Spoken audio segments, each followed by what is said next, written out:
আমার সাথে না প্রতিবার একটা দুর্ঘটনা ঘটে। বিপদ কেটে যাওয়ার পরে না আমার আশেপাশের মানুষগুলো না হঠাৎ করে অনেক ভালো হয়ে যায়, অনেক। কিন্তু সেম এই মানুষগুলোকে আমি আর আমার হাজবেন্ড বিপদের দিনে মাইক্রোস্কোপ দিয়েও খুঁজে পাইনি। যখন শারীরিক, মানসিক, আর্থিকভাবে কষ্টে ছিলাম না, তখন এই মানুষগুলো পাশে দাঁড়ানো তো দূরে থাক, ফোন দিয়ে যে একটা খবর নিবে যে দুটা মানুষ একটা ছোট্ট প্রাণ নিয়ে কিভাবে বেঁচে আছে। বাচ্চা হারানো গেলে দেখা যায় না যে মাইক নিয়ে অ্যানাউন্স করতে হয়, ঠিক ওভাবে অ্যানাউন্স করেও আমরা তাদেরকে পাইনি। বলতে গেলে এক প্রকার ভ্যানিশ হয়ে গেছে, মানে মানুষগুলো মারা গেছে। আমাদের দুঃসময় সেই মানুষগুলো খোঁজ খবর নেওয়া তো দূরে থাক, আমার সাথে এসে 2টা দিন থাকবে সেরকম মন মানসিকতাও তাদের ছিল না।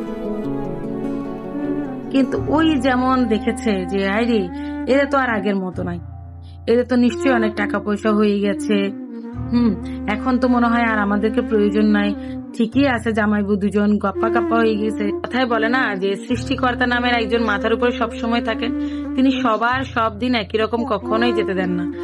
নিয়ে আমাদের জীবন থেকেও দুঃসময়গুলো ঠিকই কেটে যায়। তো থেকে যায় এক গাদা খারাপ স্মৃতি, মানুষের দুর্ব্যবহার, মানুষের অবহেলা, অপমান। না, এখন আর আমার প্রয়োজন নেই, তখন প্রয়োজন ছিল যে বাচ্চাটাকে আমি একটু রাখি, তুমি একটু ঘুমাও, বাচ্চাটাকে আমি দেখছি, তুমি একটু স্নান করে নাও, তুমি একটু খেয়ে নাও, তুমি তোমার ওয়াশরুমটা সেরে আসো।